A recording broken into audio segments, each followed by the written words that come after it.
বছরের পর বছর ধরে ভারত টিকাকরণ অভিযান কর্মসূচিকে প্রাধান্য দিয়ে এসেছে, যা উত্তরাত্তর বৃদ্ধি পেয়েছে। একসময় ব্যাপক দুর্ভোগের কারণ ছিল পোলিও, গুটি বসন্ত হাম, যা উল্লেখযোগ্যভাবে হ্রাস পেয়েছে। ভারত সরকারের টিকাকরণ কর্মসূচিতে অংশগ্রহণের হার ঊর্ধ্বমুখী। 1995 সালের 17 মার্চ থেকে সামগ্রিকভাবে পোলিওর প্রথম ডোজ দেওয়া হয়। তারপর থেকেই 17 মার্চ জাতীয় টিকাকরণ দিবস হিসেবে পালন করা হয়।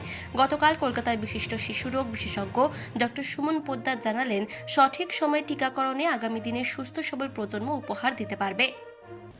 ভ্যাকসিনেশনের সবথেকে বড় যে সাকসেস সেটা কিন্তু small pox eradication, elimination. Small pox এখন আর নেই। পোলিও প্রায় সারা পৃথিবী থেকে চলেই গেছে, আমাদের দেশও পোলিও মুক্ত ডিক্লেয়ার্ড হয়ে গেছে। সেগুলো কিন্তু ভ্যাকসিনেশনের জন্যই হয়েছে।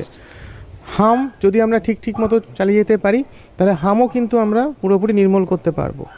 তো এইগুলো যখন আমাদের চোখের সামনে আঙ্গুল দিয়ে দেখিয়ে দিচ্ছে যে ভ্যাকসিন দিলে কতটা ভালো আমরা বেনিফিট পাই, তাহলে সেক্ষেত্রে আমি আর্লি স্টেজে শিশুকে আমি প্রোটেকশনে দেবো না কেন? ভ্যাকসিনের আরেকটা পার্ট কিন্তু এসে যায়, যেটা হচ্ছে অ্যাডাল্ট ভ্যাকসিন। তো সেটাও কিন্তু আসছে। এখন অ্যাডাল্ট ভ্যাকসিন সরকারি তরফে এখনও পর্যন্ত আসছে না, কিন্তু আমরা কিন্তু সবাই জানি যখন কোনো মা যখন প্রেগনেন্ট হয় তাকে কিন্তু একটা করে দুটো ডোজ টিটেনাস টক্সাইড দেওয়া হয়। যদিও তার রেকমেন্ডেশন বদলাচ্ছে, টিড্যাপ দেওয়াটা কতটা যুক্তিযুক্ত সেগুলো আসছে, তো সেগুলো কিন্তু সরকার দিচ্ছে। কিন্তু প্রাইভেটে আরও কিছু ভ্যাকসিনস প্যারালালি অ্যাডাল্ট ভ্যাকসিনেশনে এসছে, তাদের দেওয়া উচিত। যেমন নিউমোককাল কনজুগেট ভ্যাকসিন ওল্ড এজে, যেমন ফ্লু ভ্যাকসিন, এগুলো কিন্তু এসছে।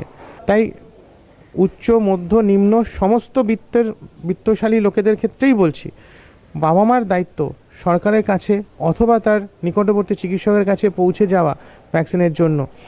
সরকার বহুদূর এগিয়েছে, আইএপি বহুদূর এগিয়েছে। তো প্রাইভেট সেক্টর হোক কি গভর্নমেন্ট সেক্টর হোক, ভ্যাকসিন দিন, প্রপার প্রতিষেধক দিন এবং সেটা যথাযথ জায়গায় দিন। তো ভ্যাকসিনেট অ্যান্ড ভ্যাকসিনেট, এটাই কিন্তু সেই কথাটাই আবার ফিরে আসে, prevention is better than cure. তবেই সেটা সাকসেসফুল হবে। মানসী বসুর রিপোর্ট, চেতনা বার্তা, জেগে থাকে, জাগিয়ে রাখে।